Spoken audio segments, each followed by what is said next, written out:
Hello, Star Trek fans, and welcome to the Rebinge Deep Space Nine podcast. My name is Kim. And my name is James. And we're watching Star Trek Deep Space Nine from the beginning, one episode at a time.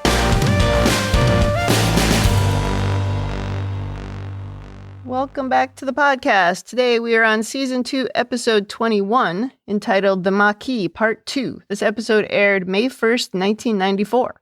Before we get going here, let's check in with our returning guest star, Attiba. Hello, everyone. How did last week go for you? Went pretty well. I feel like we covered a lot, and we really got into the nitty-gritty of this episode. I'm looking forward to seeing what we come up with this time. Absolutely. Attiba, remind us about yourself and how come you've joined us. I am an unabashed lover of Deep Space Nine. My journey sort of begins as a unabashed fan of Next Gen. And when DS9 started, I was like, what the heck is this? They're on a station. There's no spaceship. What's going on? But then I came back to DS9 later, years later, and I was like, you know what? This show is kind of great. So that's where I am at right now. I'm a DS9 convert. You know, when I first watched the series back in the day, Cyndi Lauper described it as that show about the floating gas station. And I had to put up with that from Kim for, I think, the entire run of the show. I did say that a lot. I still say it sometimes. I may say it in this episode. Let's see. Attiba, I did visit your website, attibaroyster.com, and was looking at some of your artwork, and you are very talented. Well, thank you. I appreciate that. Yeah, I wish you could check it out. I've definitely got some Star Trek stuff on there. I've done a Next Gen piece and an original series piece. Yes. I am working on a DS9 piece as we speak. Nice. I was going to give you a hard time about that you didn't have a Deep Space Nine one on your page. No, it's each one kind of, I need to up my artist level to do it. So for the original series, it was pretty simplified, and then the Next Gen piece is a little bit more complicated. This DS9 piece is like a whole nother level. So nice. I look forward to that. Awesome. We'll post a link to that in the show notes as well. And when you do get that completed, we'll add it to our show notes, even if you're not a guest that week. Although you're going to come back next season, right? Yeah, I'm hoping to come back. There's a 2-parter next season called Improbable Cause: The Die Is Cast. It might be it's definitely in my top 7 Star Trek episodes, period. Wow. Those two, yeah. Okay. Awesome. All right, well, before we talk about episode 21, anything we need to correct or talk about from episode 20? No, it was perfect. I agree with James. It was perfect. Nice. The only thing I'd like to say is that I didn't really express well enough why I gave it a thumbs down. It was true I didn't like the ongoing reductive nature of the female characters, but that wasn't the only reason. I actually found the episode a little bit dull. I appreciate that this is the starting point of something bigger, but it just felt very talky, like Dukat, talk, and then Sisko, talk. I wasn't getting into the heart of the story, and it just didn't really move me. And it seemed like there was that lack of teamwork also that is so important to me. So I think that was sort of bothering me. Yeah. I'm glad that we see some of these things improved in this episode, but I just didn't really express that was the problem that I had with it. Yeah, upon rewatch, I did realize there's an awful lot of cop on a stakeout vibe with just Dukat and Sisko hanging out in the runabout, just chatting it up. But right. There is a lot of talking. This episode makes up for it because it is action-packed. Yeah. Wall to wall. It's a little different. It's a funny contrast. After having those criticisms about the first one, we come into this one, and the tone of it is, I would say, almost immediately different. Well, let's get started on this one. Okay. We do get a last time on at the beginning where we're reminded that Sisko and Cal were supposed to assess the risk to the new treaty. And then we also see the Troy-licking Vulcan wanting to buy weapons from Quark. And then, of course, we see Cal emerging from the jungle on the asteroid as a member of the Maquis. James, do you have a note about 24th century civilian fashion? I do not. Kim is usually the one who brings up the fashion issues. I don't have any fashion notes, I don't think, in this one, so you might have to bring it up. I mean, just in general, it's like, what? It's bad. It's bad. Is it like in Stargate SG-1 where anytime they go to a alien planet or whatever, everyone seems to be dressed like peasants from the 7th century? There's a lot of that in Star Trek. Everybody looks like a peasant when they go down to planets. This episode starts with Cal mocking Sisko for the look of surprise on his face. Then they reminisce a bit about their history as friends, but Cal's focus has changed. He can't ignore what's happened to the colonists, and he's finding his Starfleet uniform a bit tight these days. Sisko can't believe he's willing to put the treaty and millions of lives at risk. Cal makes a point of his disdain for the Federation, thinking a piece of paper can solve complex issues like this. I feel Cal is very dispassionate and calm about this whole issue. There seems to be sort of a level of detachment. Even though he's talking about the Federation that he spent some time on, it seems like it's affected him a lot. And he almost seems emotionless. Yeah, he's resolved to his plan at this point. Yeah, that's what I would say. Just steely resolve. They don't yet have proof that the Cardassians have violated the treaty, but Cal knows that they are. Sisko wants them to work together to prove it, and he wants Dukat returned. Cal is shocked that he'd put a Cardassian ahead of their friendship, and he says the violence will not end as long as Cardassians continue to smuggle weapons to their colonists. He isn't willing to let what the Cardassians are doing go unpunished. He also again says the Federation abandoned the colonists, and he tries to recruit Sisko to be a part of the Maquis. He also wants the Maquis to be allowed to treat Deep Space Nine as a Jiffy Lube for their ships, but Sisko declines all of these requests. Cal is sorry they won't be working together. It would have been like old times. Then when it looks like they're going to be allowed to leave, Cal shoots Sisko, and then the other Maquis shoot Bashir and Kira. Cal says, let's go. Knowing Ben's temper when he wakes up, we won't want to be here. And we just see an image of all three of our crew on the ground next to Cal's abandoned Starfleet uniform. And we cue the theme song. I like the way Cal as well gives this sense of also very informal. It's like he's just having a chat with a friend.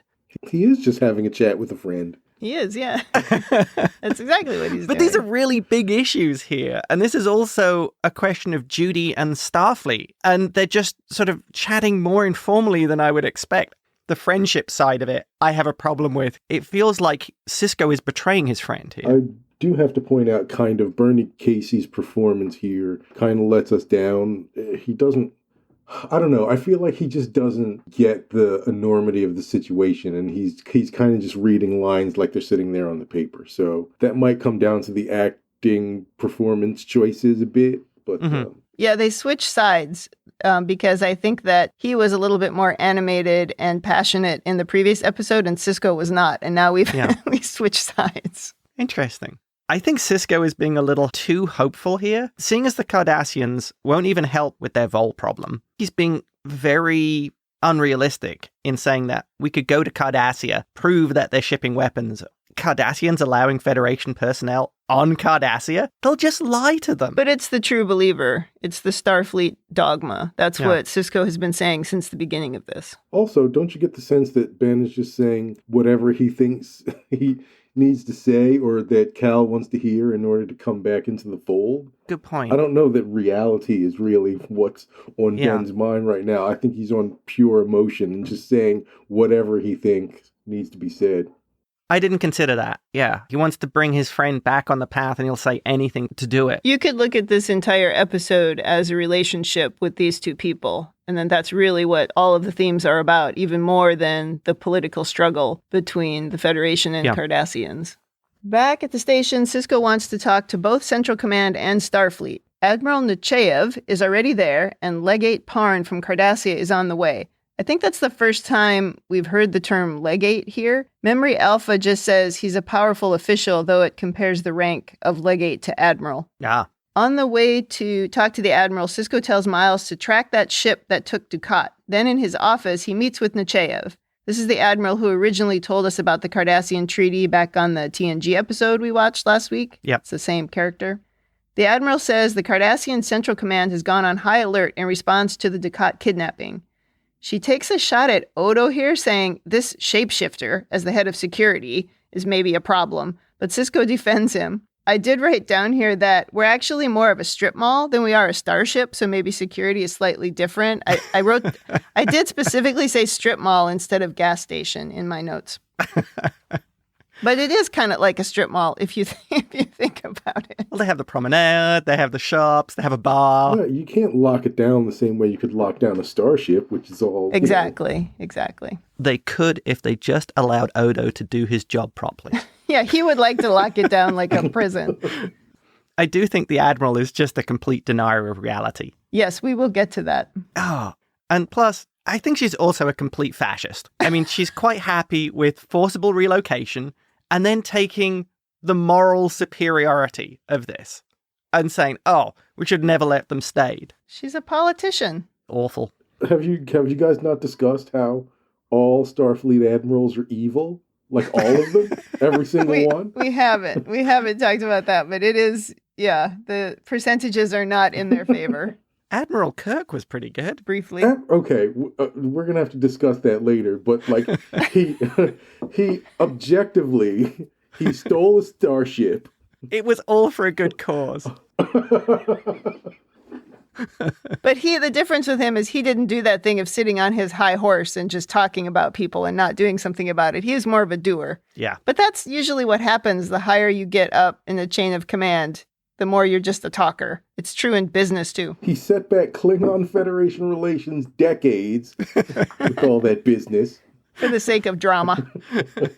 Sisko says we have a bigger problem than Dukat, and that's the Maquis, and she calls them a bunch of irresponsible hotheads, which, I mean, that's only true until they're armed, and then they're terrorists, but anyway. Freedom fighters. She says, we never should have allowed the colonists to stay on the Cardassian side of the DMZ. But they did, so here you are. You can't pretend like it's not happening. I don't think reality features much in her worldview. Yeah. She asks for Commander Hudson's assessment, which I had to remind myself that was Cal, because we only ever call him Cal. We don't call him Commander Hudson very often. Anyway, she asks for his assessment of the situation, and Sisko pauses slightly, and then he just says, I'll have to ask him. And he lies, which I thought was shocking. She says he needs to talk to the Maquis and remind them that they're citizens of the Federation, and it's imperative that we preserve the treaty with the Cardassians. I thought they weren't citizens of the Federation anymore, and now they were under Cardassian care. Did I miss that? This is confusing. They are still technically Federation citizens, but they happen to live on Cardassian colonies. They're resident aliens in the zone that used to be theirs, Yes. I guess. Oh, I know all about that. Yes. Yeah, you would. Except for the DMZ part, which it's like we're in the Cardassian territory, we're Federation citizens, no military action is supposed to occur there. Yeah. Even though this is where all the violence is bound to happen because you've given everyone no choice. It's like, what a mess. Yeah. Sisko's loyalty to his friend is commendable, though. I love how he covers for Cal. Yes, and I think it's also interesting how we keep saying that Sisko is the true believer, but here he is clearly putting his friendship with Cal above his Starfleet duties. I don't actually know if Sisko really is a true believer, but he spouts off the dogma as if he is. I'm not sure sometimes if it's really what he believes, which is something that I will bring up later, but he's very good at the preaching part of it. Right. It's true. When he gets on his high horse, he kind of gets rolling, and I do agree with you that on the gradated scale of true believer, like he's definitely not on Picard's level, but he's somewhere between Picard and like no faith at all. So Odo. Yeah, Odo. Oh, yeah. Sisko says the situation in the DMZ is deteriorating rapidly, but this stupid admiral says, you're exaggerating. She is very clueless. Yep. She leaves saying good luck, and Sisko says to himself, establish a dialogue. What the hell does she think I've been trying to do? And he continues talking as Kira walks in, and then he directs his irritation in her direction, and he goes on a bit of a rant about the problem is that on Earth, everything is perfect, like a paradise, and it's easy to be a saint in paradise, which is a beautiful line. Yeah. He says the people in the DMZ are going to do whatever it takes to survive, and Kira says, makes sense to me, as he's finally caught up with her way of thinking. Right. Kira is here to tell him that Legate Parn has arrived, and then Odo calls and says, get down to security, I've caught one of the Vulcan's accomplices. So I think the rant that Sisko goes on here it kind of encapsulates the mission statement of DS9, I think. Yes. Because we're saying, okay, you've seen the idealized form of what we're saying humanity can achieve in the 24th century. And here we're showing you that you don't come into that idealized form. You're not birthed into that fully formed. It takes work. It takes effort. It takes people resisting maybe other more base urges to get to that ideal. I think in that rant there, Sisko really hits on maybe the thing that's kind of been eating away at the back of his head about Cal and about this whole situation, but I think that's very important and very poignant bit of monologuing from Sisko. Oh, agreed. This as well points to how, in the previous episode, I think they'd written Sisko a little bit too true believery, because we've already seen in earlier episodes that Sisko knows what people humans and aliens are like. I mean, are really like, and how they behave. And this, I think, is something that why Sisko would be on Deep Space Nine in the first place, because he has this edge of reality compared to the Admiral, who seems to be completely living in a fantasy. Well, she lives in the paradise. Yeah, exactly. Yeah. I'm going to quote the line from the Limey. Procedure becomes whatever you got to do on the day. And I feel that relates somewhat to Sisko's ability to command on Deep Space Nine. Sisko, to me, always just seems so fed up. When things like this happen, I will describe it as he just seems annoyed about the nonsense, or he's mad that another stupid problem has happened. And I mean, I jokingly say it, but also that is how I see Sisko. He just seems like he doesn't always get it. It's like, oh God, another thing I have to deal with. So I like it when he actually shows that he can be passionate about something and really care about it. Like in this scene, he finally got there. It took him the entire last episode. And now all of a sudden he's like, okay, this actually is a big problem. Yeah. But it just took him a while to catch up. Yeah, I think this is a big moment in Sisko's development. Yeah. I like the way that he talked to Kira about this, because I would see her as having the closest understanding of what Sisko is experiencing. Yes. It's her life has been fighting for Bajor. But if you look at it, she fought for Bajor, but she had to kill Bajorans. She stands by her comrades, but she's had to betray them. See past prologue. And also she's had to forcibly deport her own people from one of the moons. So I would see her as being sort of the living embodiment of those kind of issues, of how those issues would literally tear you apart. Definitely. Yeah, Kira's kind of on this journey where she had been seeing things in black and white and now has to see the gray. Yeah. Sisko's on the opposite journey where he's seen the gray, and now he has to try to see things more black and white. That's a good point. Interesting, yeah. And I think one final thing I'm going to take from this scene, I loved when the Admiral said to Sisko, "Are you questioning Federation policy?" My note under that says, "Obey your Führer." Yeah, you're not supposed to question when you're a true believer. You know, Yeah. Starfleet is quite a bit about true belief.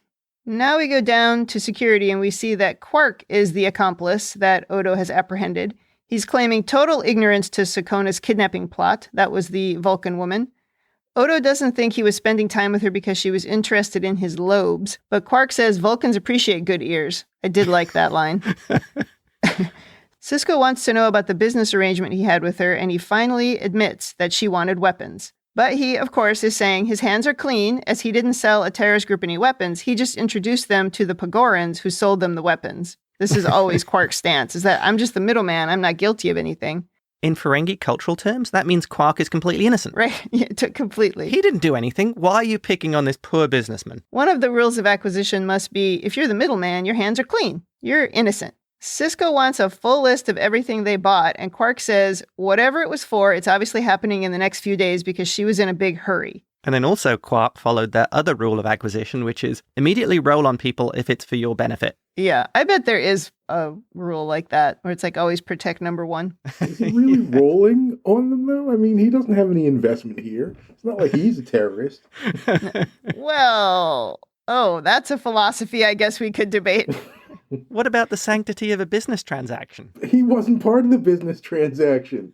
He just introduced them. He just said, terrorist, here's a weapon supplier. Weapon supplier, here's a terrorist. You guys are going to be great friends. He didn't say terrorist, here's a weapon supplier. He said, Sakonna, here's my friend, this guy. This guy, here's Sakonna. I'm going to sit over here. Living in the gray area. I feel you two might make better Ferengi than me. Wow. That is interesting. Odo tells Sisko that if they go out looking for Dukat, he wants to go along, and Sisko agrees. Then Odo asks how long he should keep Quark in a cell, and Sisko says forever as he leaves. That was the best part of the whole episode. My note says Kim would agree with that. Yeah, I thought that was pretty funny. Now we meet Legate Parn on the promenade. This character is played by an immediately familiar face in John Schuck. First of all, he's been on many other Star Trek shows. He was on Enterprise, he was on Voyager, but he also played a Klingon in Star Trek VI, so he's been all over the place. Oh, wow. But all of that pales in comparison to the fact that he played Herman Munster in The Munsters Today in the early 90s. Yep. Wow, that's a deep pull. That's what I remember. I remember him from that show. Anyway, he was the second person to play Herman Munster. Yeah. That's the trivia. Anyway, Legate Parn is here to say they can stop looking for Dukat because he was part of a small group of misguided officers who were funneling weapons to their colonists in the DMZ. Uh-oh. Look, I'm going to throw Dukat right under the bus. The Cardassians are so great at finding a fall guy and then pretending everybody else is innocent. They do it every time. Dukat has done it like 10 times in the season and a half that I've watched this show. Whatever the Cardassian version of the rules of acquisition is, I'm sure one of them must be throw someone under the bus immediately. Blame somebody else and say everything's fine. He claims Central Command would never do anything to violate the treaty, and he assumes the Maquis will execute Dukat for his crimes, which saves the Cardassians the trouble. Wow. Kira claims the Cardassians will just use that as an excuse to send troops into the DMZ, but Legate Parn says there will be no retaliation. The Cardassians have no desire to go to war with the Federation. And then he leaves.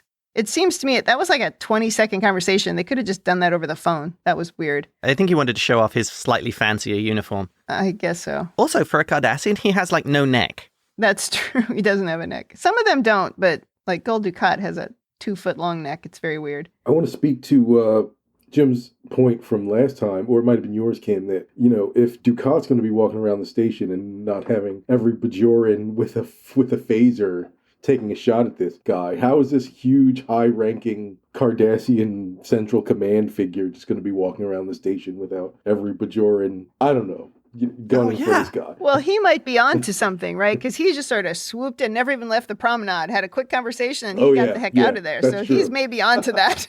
He's like, I'm getting out of here before somebody kidnaps me. Yeah. Leaving real quick. Yeah, that's right. Well, after he leaves, Sisko says, well, Cal was right. Central Command is smuggling weapons into the DMZ, so he doesn't believe anything the guy said either. No. That was pretty good. Well, Sisko did play along with him, I thought. He did, yeah. He'd certainly let him believe that, oh, yes, I'm listening to everything that you say, and I'm sure you're telling me the complete truth here. In Ops, Dax reports that more civilians have been killed in response to the Baknor attack, which is great. Now the back and forth will never end. So the Cardassians are killing Federation citizens, but the treaty is more important than a few ignorant peasants being killed. Yeah, because we told them to leave. Right. So We did tell them to leave. Yeah, it's all their fault. O'Brien has traced the path of the ship that took Dukat. They didn't meet up with any other ships, but were close to 5 M-class planets. That seemed awfully easy. That's another example of a we can track a ship when we need to and not when the story needs us not to. Right. Sisko and Odo are off to chase Dukat.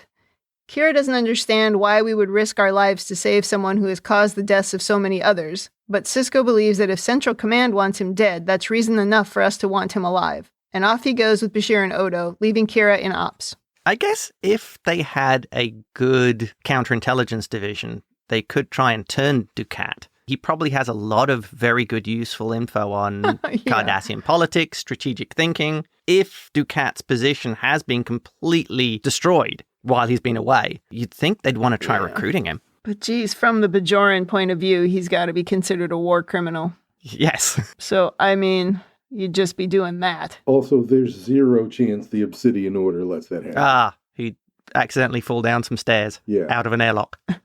Now we go to an unnamed planet, and we see Sakonna trying to mind meld with Gul Dukat, but apparently his mind is impenetrable. He claims it is a matter of discipline. She says she'll rest and try again later. He taunts them, of course, because that's what he does, making fun of how soft they are. He says they lack the commitment of what it takes to do what's necessary. Anyone can blow up a ship from a distance, but torture someone up close, it takes a stronger stomach. She says he's right. We don't possess the Cardassian gift for inflicting pain. But Ugly Betty's dad is there, and he says he'll take over the interrogation. But before that happens, in comes the cavalry of Sisko, Odo, and Bashir. Of course, they start just talking, and Bashir says, we all want the same thing, which is to stop the arms shipment. I feel Sisko here should have gone straight power play. Oh my god. Dukat says stop talking and shoot them. They should have shot Dukat at that point, just to shut him up. That seems fair. With his handcuffs on, Dukat punches the Vulcan woman again. She must be very tired of him punching her. And a phaser battle starts. Somehow, the 3 guys standing right next to each other in the entrance of this big cave, they win the battle. I don't know how that happened. Sisko tells Odo to round everyone up except for Ugly Betty's dad. He wants him to go back to Cal and tell him that he hasn't informed anyone yet of what's happening, and there's still time to fix it. He says, I still have his uniform, and he can have it back anytime he wants. I have a couple of things here. Yeah. The first thing is, I think they deliberately made it so that the Maquis didn't hit any of them to show that they were kind of amateurs, that they're not trained soldiers. Right. That even with 3 guys standing right in front of them and they have phasers. They're farmers. Yeah, they're not soldiers. You know what? Farmers know how to shoot. I grew up with them. Oh, yeah. Farmers have guns. Summary. You're right. And the second thing is, Sisko's commitment to his friend, again, is admirable, but I don't think he's quite made that jump of how Cal is now thinking, that Cal's made the break. But again, if you look at this 2-episode arc, if you look at the whole thing as being about their relationship, that makes a lot of sense. That he's still clinging to the historical friendship, but the other guy has moved on. Not only that, but again, the idea that who would leave paradise, it's unprecedented, right? So, except that was part of that point too, is that it wasn't paradise out here, right? I mean, in the Wild West. But who would? But Cal was in paradise, so Sisko might have a hard time wrapping his mind around. Well, why would you leave paradise to go shoot at Cardassians with these farmers? Like, gee, those early days on Deep Space Nine, Sisko must have been thinking the same thing. He like, how did I get here? This place is such a dump. Everything was broken. I think the difference for him, though, is he always had Jake to kind of ground himself, and he had to stay on the straight and narrow to keep Jake on the straight and narrow. Yeah. Whereas they make a point of Cal saying he didn't have a kid to look after his wife died. I would say the wormhole also probably helped. Yeah, being the emissary of the prophets. That does things to you. Does it? Because we don't cover it much. I'm not even sure it's happened yet in the season where we've mentioned it. The wormhole? No, him being the emissary. Oh, that's coming. You wait. I know, but we're like 21 episodes in and nobody has said it this season. We ended on it at the end of season 1, but, it let me tell you sort something. of goes away. If you like Bajoran religion episodes, let me tell you something about the end of season 2. Okay, well, it's coming. I think there's still like 5 episodes left. This is a long season. Well, we're back on the station, and Gul Dukat seems unfazed by his kidnapping ordeal, and he's indulging in a large meal. Sisko comes by to check on him, and Dukat asks what will happen to the prisoners, and Sisko says they'll be tried. Dukat says on Cardassia, the verdict is always known before the trial begins, but the people demand a trial anyway so they can watch justice triumph over evil. Sisko asks about whether or not they ever try a man by mistake, and he says Cardassians don't make mistakes. Great. This is just a bit of exposition to show the DS9 viewers just how rigid Cardassian society is, how the state is everything. Well, and it's more of the bluster of Dukat as well. Dukat wonders why the station wasn't surrounded by Cardassians demanding his return, and Sisko lets him know that they dropped by to say that Dukat was responsible for smuggling weapons, and if the Maquis didn't execute him, they would. And then Dukat finally realizes he's not as important as he thought he was, because he's now been made the fall guy. He says maybe the Central Command really is responsible for the weapon smuggling, which is interesting. And then he asks, if I help you stop the smuggling, will you help me stop the Maquis? You have a deal, Sisko says. Then Dukat thanks him for coming to his rescue, and Sisko says, I'm sure you would have done the same for me, and he leaves. It's really nice to see Sisko have the upper hand with Dukat finally, because that has not happened at all since the beginning of this show. I think from Dukat's reaction, he did seem to be genuinely surprised that Central Command had outmaneuvered him. Yep. I don't think he's used to people doing that. But not even so much that he was outmaneuvered, but something went on that he didn't know about, and then they dropped a dime on him. Yeah. Which, that is a very unusual place for him to be in. But I felt like when he had that look of realization on his face, that look was like, oh yeah, that's exactly what I would have done. Oh yeah, I forgot. That's what we do. That's what Cardassians always do. Also, I thought it played well to show how Sisko behaves in front of Dukat. He tries to be very emotionless and very no-nonsense, which I think deliberately ties to that issue earlier where Dukat says he's humorless. Joyless. Yeah. That seems to be kind of funny because Dukat is almost jovial in this scene. Oh, yeah. Until he hears. Yeah, until he hears. Yeah. Now we go to Ops, and we're having a briefing with Gul Dukat in attendance.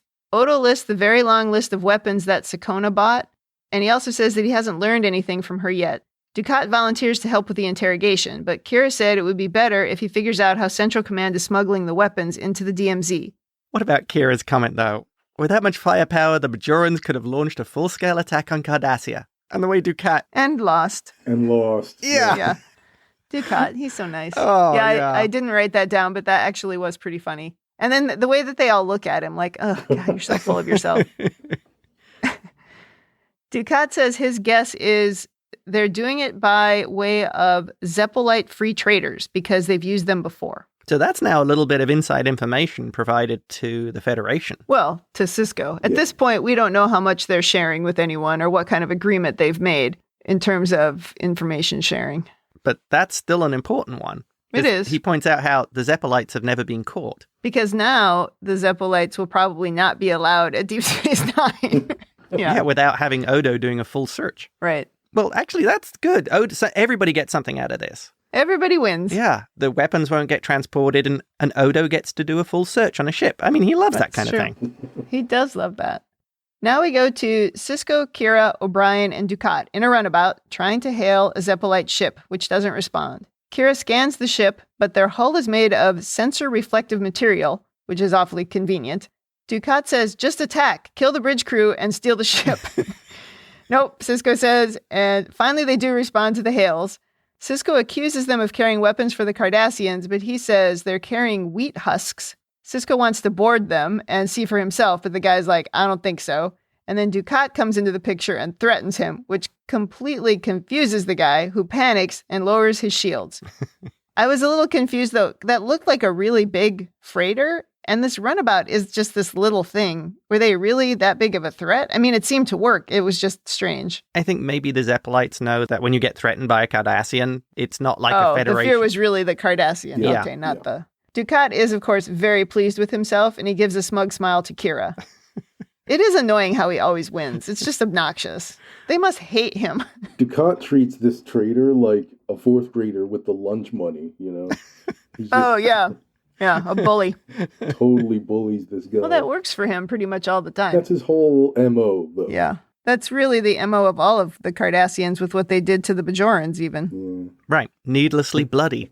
Now we go to the cell in security, and Quark and Sakonna are sharing a cell, and he's blaming her for getting him into trouble. She says, you were well paid for your trouble. He says it all comes down to the third rule of acquisition. Never spend more for an acquisition than you have to. He says peace could be bought at a bargain price. The Central Command has been caught red-handed, and any ships approaching the DMZ will be searched. So he says now both sides have weapons, so the price of peace is at an all-time low. This is the best time to sit down and negotiate, otherwise it gets more expensive. I was completely baffled by what he was talking about. I listened to it twice, and I still don't understand it. Can you guys explain this to me? What is he talking about? I think he was saying that now they know the Cardassian Central Command was supplying weapons. They wouldn't be able to. The Federation was stopping weapons getting to the Maquis, so both sides were basically on an equal footing. So now is the time to stop the terrorism or whatever. Is that what he's saying? Yeah, to stop the fighting. That's what I took from it. No side has a clear advantage. The Cardassian side knows the Federation side has weapons, and vice versa. Just neither side knows what exactly they have. So you don't know whether you're going to be going against a Federation colony that has huge weapons that's going to blow you out of the sky. Ditto, Federation colonists against the Cardassians. So nobody knows what anyone has. So yeah, it would be the time to sit down and I see. Because escalating would mean you'd have to pay more and more for escalating more and more weapons. means, yes, you don't know what you'd have to pay, basically. I see. That one was not grabbing me. I listened to it a couple times. I was like, what the heck? Well, anyway, this conversation must have worked because now Sisko and Dukat know that the plan is to attack a concealed weapons depot with a civilian population center. She doesn't know which colony, but she knows that's the plan. Dukat thinks he can find the location even though he's no longer favored with Central Command. He still has connections. In the meantime, Sisko decides to go to Volan 3 to try and talk some sense into the Maquis. Good luck with that plan. Now he walks into a meeting, which includes some of the people we saw in the last episode and also Ugly Betty's dad. He's just apparently back to this city council meeting or whatever this group is. I don't know what this group is. But then we hear the Cardassians are poisoning the food replicators. Yes. How's that treaty working out for you? Yeah, that treaty's working out great. Well, hold on just a second. We just know that the replicators were poisoned. We don't know. Oh, the Cardassians are allegedly poisoning. Wow. Do you think the colonists are sabotaging themselves in order to escalate the conflict? I mean, anything's possible. Yeah. I mean, it's possible, yes. Yeah. But Attiba, I feel like you've missed your calling in the legal world. No way. I would never. Maybe you could be the artist in the court who's drawing people. Maybe you could do that. And then every now and then you could just shout out, guilty, or something. Yeah, judges love that kind of thing. The judges, oh yeah, they love any kind of disruption. That's what I've heard. I've done jury duty. I know how they are.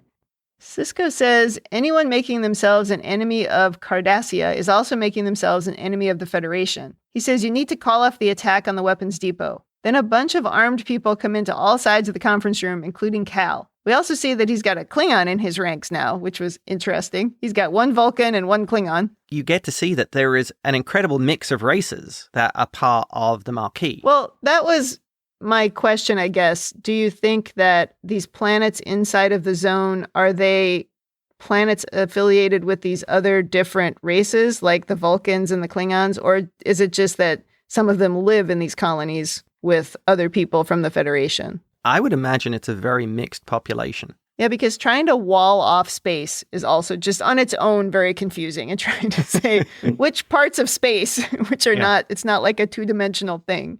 That must be confusing, but it must cover an awful lot of area. Yeah, I would expect so. Sisko says we've stopped the weapons shipments, so now we can work together to forge a peace agreement with the Cardassian colonies. And he puts a bag with Cal's uniform on the table. Cal again asks for Sisko to join them, and Sisko declines. And then Cal makes a symbolic move of firing his phaser at the bag, destroying it. And then all the armed people leave. Oh, very symbolic. Yes. That is cutting the cord completely. Yep. Well, you could replicate a new uniform. That's true, but... But that was his symbolic way of saying, I'm not doing that. Yeah. I feel Sisko is so off base here, though. He knows the Cardassians have weapons. He knows they were supplied by the Cardassian government. And yet the Federation seems quite happy to carry water for the very people who are killing their citizens. Meanwhile, the Federation and Starfleet are basically standing by, wringing their hands, saying, oh, well, the colonists are just being butchered by a race with a history of genocide. But the treaty is really important. They do not look at the Cardassians realistically. No. Which is very frustrating. Especially when there's so much history of what the Cardassians have done. I mean, just look at Bajor. Yeah. Now we go to Ops, and Dukat has found that the Brima colony is where the weapons depot is located. They try to figure out how to stop the Maquis ships from reaching the colony without letting Central Command know what's happening. So it's a very secret mission from all sides. Miles has some ideas about how to hide from everybody's sensors. They only have 3 runabouts to work with, but the Maquis only have 2 ships. So they are outnumbered. But they're convinced that even though they're outnumbered, they're going to fight pretty hard. Is it just me who's horrified by the fact that they're more concerned about the attack on the weapons depot than the fact that there's a weapons depot on the planet? Yeah, I hadn't thought about that. That's actually a good point. They should be concerned about that. In fact, you should maybe want to destroy that weapons depot. Yes. But, yeah. Surely talk to the people on the planet and say, destroy the weapons, or we're going to let the Maquis do it for them. Well, maybe that's what happens when they tell Starfleet. Do they tell Starfleet? Well, yeah, because he gets a thing at the end. He gets a notice from Starfleet thanking him. Yeah, I'm sure Starfleet's opinion would be, well, they're Cardassian weapons. They're entitled to them. Oh, my gosh. No, they're not supposed to be doing that in the DMZ. The DMZ, right. Are you objecting to Starfleet policy? Yes. It's the DMZ. They're not supposed to be any weapons. So they'll send Picard over there, and he'll talk to them. And he'll negotiate until they all drop dead from negotiation. Exactly. He's reasonable. Everybody's reasonable. Yeah. Yeah, it'll work out well. Sisko says they'll try to stop them with words first, then by trying to disable the ships to avoid loss of life. Dukat, of course, thinks that's a lame idea, and he just wants to kill everybody. Well, Kira might have actually agreed with Dukat there. She says, so if they fire at us, we have orders to shoot back. She's clearly on board. No, I don't agree with that. I don't think she would want to shoot at the Maquis. I think she identifies more with them. That's why she was asking specifically. Yeah. But it's something she can shoot at. And she does like she to shoot enjoys it. that. She does like to shoot at things. That's true. Hold on. Kira doesn't just shoot at things just to shoot at them. Oh, in the very first handful of episodes, she wants to shoot everything. It's great. You should go back and watch. The first thing she does always is she's pulling out her phaser. There's even the one where, it's the one that I couldn't stand. Q-less. Mm-hmm. Dax is on a shuttle and they can't get the door open. And Kira's going to shoot the door open and they're all standing right next to it. Kira wants to shoot. She doesn't do it all the time, but boy, she is ready to shoot. So yeah, I always feel bad when there's an opportunity to fire on something and they don't let her do it. Because I think she finds it like a release. The runabouts head out. We have Bashir and Miles in one, Sisko and Dukat in one, and Kira and Dax in one. In this not great plan, they're all in one place. They're all just like right next to each other. Shouldn't they be spread out? We make the worst plans. I don't know. Maybe somebody should be hiding behind a moon in case it goes wrong. Oh, yeah. It's like there's a single road in. They can't possibly come at this planet from a different angle. But here come the Maquis ships. And Sisko calls Cal and tells him to knock it off, but they try flying around the 3 runabouts, which is also a terrible plan. It's just all kinds of bad plans. The DS9 crew hits them with a tractor beam. Cal tells them to duck, and he fires on the tractor beam emitters. So far, it's like a battle of gentlemen. And when the tractor beam stops working, then the real shooting starts. They beam Dax and Kira out of their damaged ship, and Cal and Sisko shoot more at each other. All engines are lost on the runabout. They only have maneuvering thrusters left. But at this point, Cal's got no weapons left, and so they retreat. Dukat tells Sisko to fire, but he doesn't. He tries again to talk to Cal, saying, "If you run now, I won't be able to protect you. You're throwing away your entire life. And beginning a new one," Cal says. "He's helpless," Dukat says. "Finish him." Cal says, "I'll miss you. You've been a good friend." And then he hangs up. Dukat tries to fire himself, but Sisko knocks him back into his chair. He says, "I thought you were strong, Commander, but you're a sentimental fool." Sisko says, "I told you I'd stop the Maquis, and I did, but I will not kill a good man for defending his home." When Dukat is disappointed in him, Sisko says he won't lose any sleep over it. Don't expect me to lose any sleep over it. That was funny. Burn. But this scene is where this critical part of the story, just really being about their friendship, comes into play, because it is just so much posturing and talking and shooting past each other and not really trying to put each other in danger. It's really interesting to watch. It was a bizarre scene, but I really liked it. Do you think Sisko understood the depth of feeling that Cal has here? He might now. Yeah. The fact that even Sisko said you're throwing away your entire life, I feel that pointed to Sisko didn't get the level of commitment that Cal had for this situation. People he knows, his friends, where he's been working for the last, I'm not sure if we find out how many years it was, have basically been abandoned to a brutal enemy. And the opinion of his superiors is, we'll just deport you somewhere else. What's the big deal? Yeah. And I don't think Sisko realized how potentially that sort of broke Cal's faith. Yeah, I don't think he sees the depth of that. I think right up until this last part, he still thought he was going to talk him out of it. Yeah. In this situation, Cal's the one that I see as making the moral choice. And I feel Sisko is taking a step backwards. I would say almost following the legal orders. Yep. And I hate to say that because I love Sisko. Back on the station, we're in Sisko's office. Kira reports that Dukat has left the station and that Miles is fixing the damaged runabouts. Sisko tells her Starfleet has thanked him for preserving the peace. She says, "You deserve it. You prevented a war." And he says, "Did I, or did I just delay the inevitable?" The end. Drama, drama. I think it's very telling that Kira doesn't respond to that. And that freaking closing scene, that was Sisko sitting at his desk with the subdued lighting, the starfield in the background, the baseball sitting on the desk. Yep. That is such a powerful scene. I just loved it. I really thought that gave the sense of Sisko being alone in this situation. Yeah. Almost being alone from Starfleet, from losing his friend. I thought that was great. Yep. The only thing that could have made that better is if he'd asked Kira, "Are we the villains in this?" Oh, wait, are we the bad guys? Yeah, you should ask yourself that, Mr. Kira would Starfleet. say yes. Anybody that's not Bajorans is the bad guys. Yeah, that's probably true. Let's move to overanalysis, James. What have you got for overanalysis? Okay, overanalysis. First one.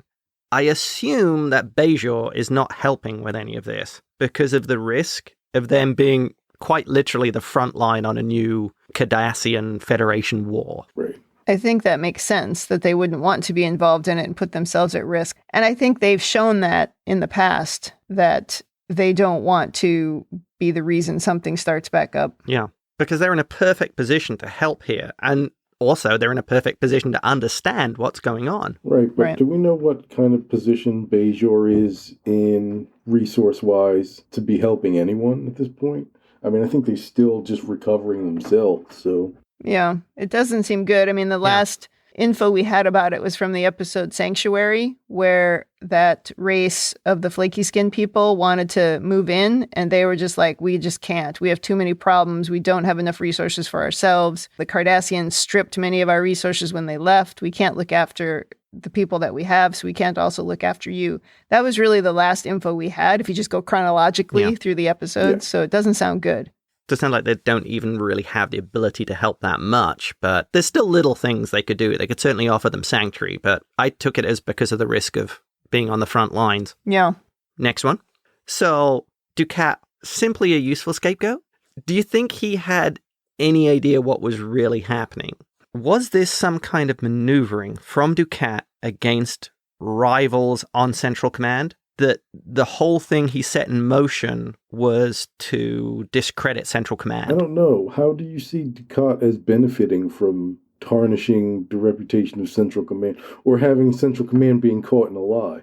I think because he could use that against members of Central Command who might be equally as power hungry or influence hungry, and use that to leverage against maybe, let's say, half of Central Command was in favor of this plan. The other half would then stand back and go, hey, these guys can't be trusted, and get them pushed out or discredited. And Dukat would benefit from that. I definitely do think that became part of his motivation after he found out, but I do not think that he knew from the beginning. That's one of the few times we see Dukat actually have his ego bruised is when they're talking about, well, did you know? And he's like, I had no idea. Okay. Yeah, I wasn't really sure whether he was playing a bigger game or a longer game, or whether he was adapting to it as it went along. Okay. We don't get enough info really to know. I'd like to know what happened after he leaves here, what happens back in Cardassia. Hopefully we find out, but we certainly don't get info in this episode. And it's hard to know exactly what the political repercussions are for him of this entire thing. Yeah.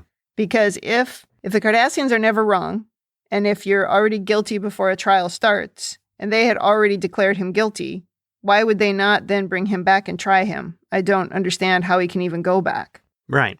I assume because he has enough followers or enough supporters within Central Command that it could be uncomfortable for his rivals or for people who oppose him. It's got to be something like that, yeah. I would like to know. Like some more info. What went on?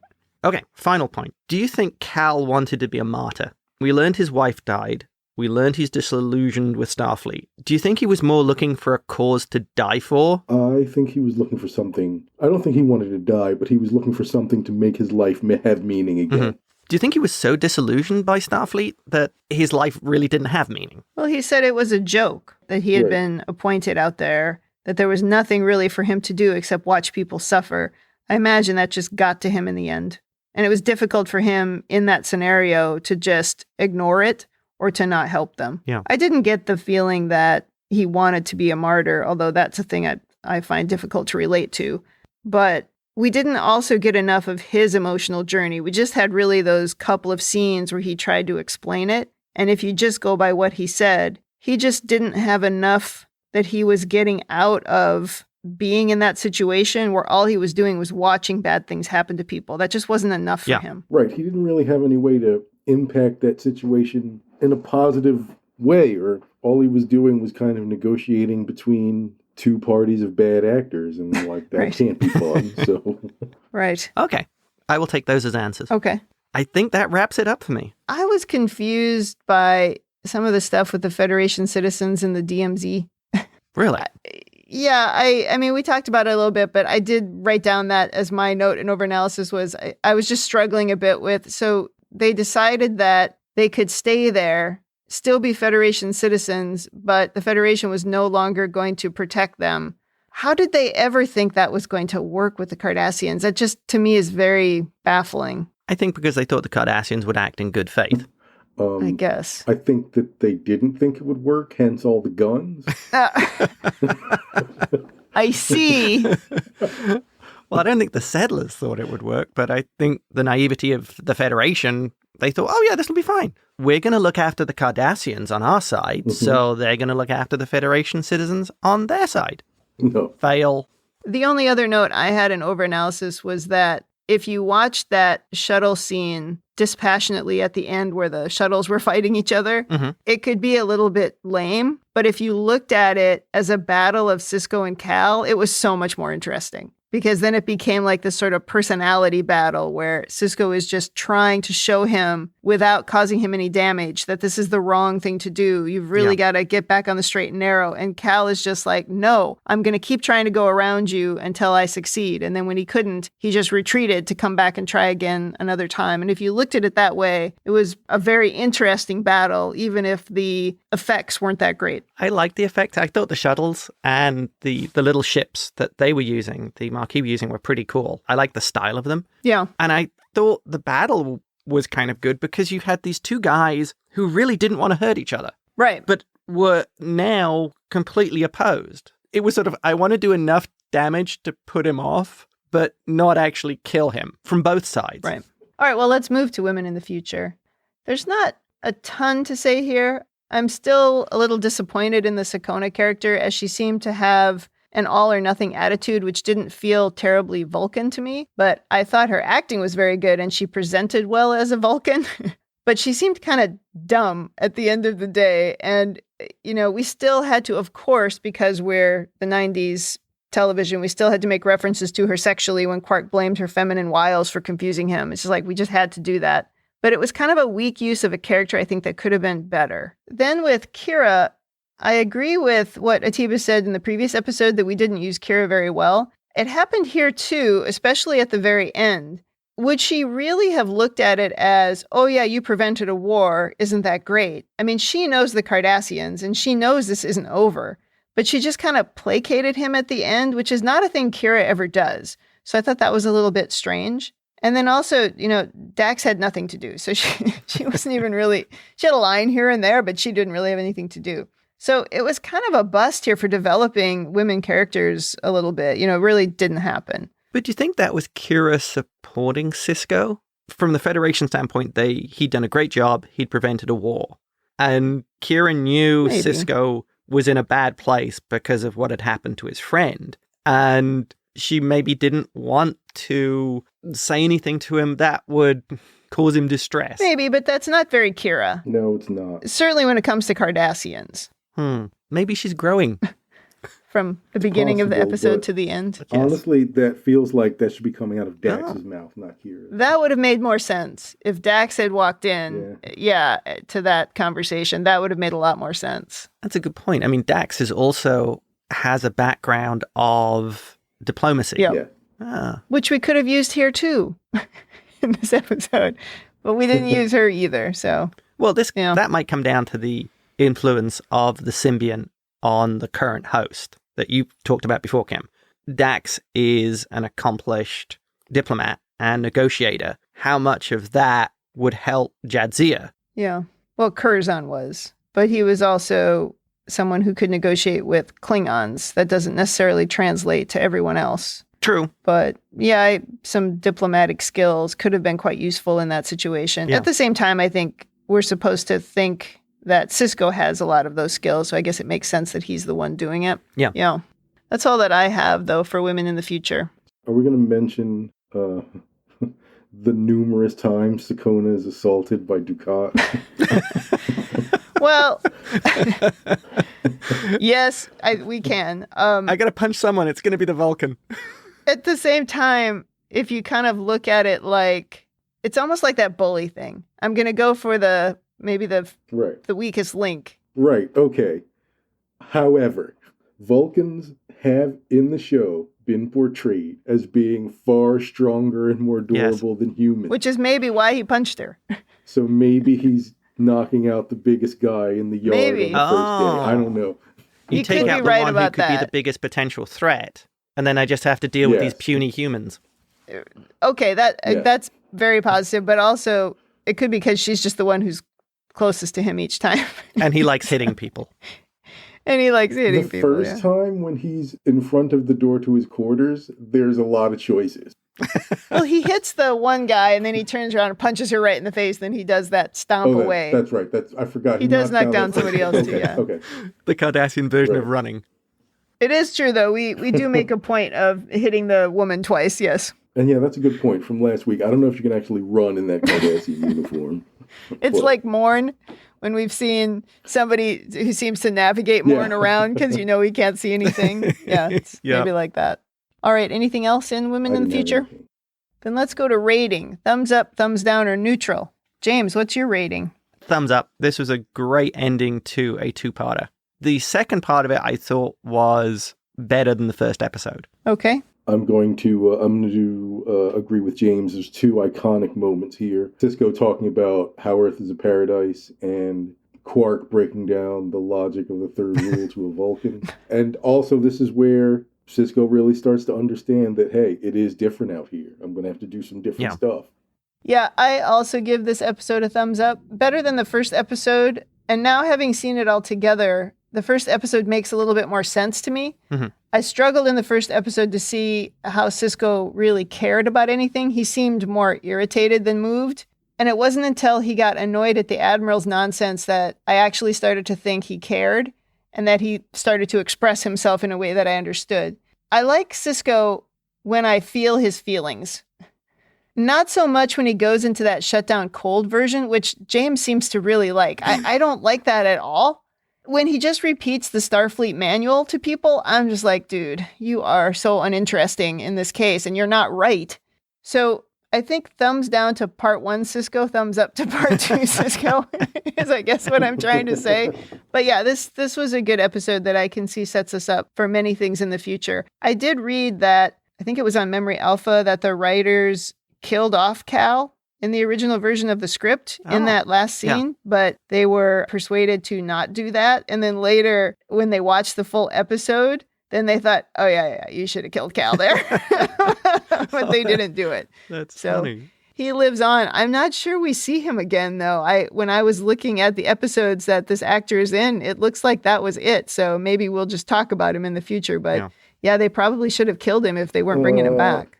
He is not directly in it, but there is an allegory for him in Voyager. So. Oh, okay. Yeah. Boy, I don't remember. Not a one-to-one allegory, but you could read the Chakotay character as being the continuation of the Cal Hudson story. That's an interesting way to look at it. It's been a long time since I've seen Voyager. Yeah. You should probably watch that again. All right, well, that brings us to the end of this episode, and that was Season 2, Episode 21, and you can come back next week for Episode 22. Attiba, I want to thank you for guesting with us in this 2-part episode. We look forward to having you on again. That was fun. Thank you. You guys are more than welcome. I had fun. In the meantime, if you'd like to tell us your own overanalysis of this or any episode, or if you just want to say something nice, please email us at rebingeit@gmail.com or tweet us at rebingeit.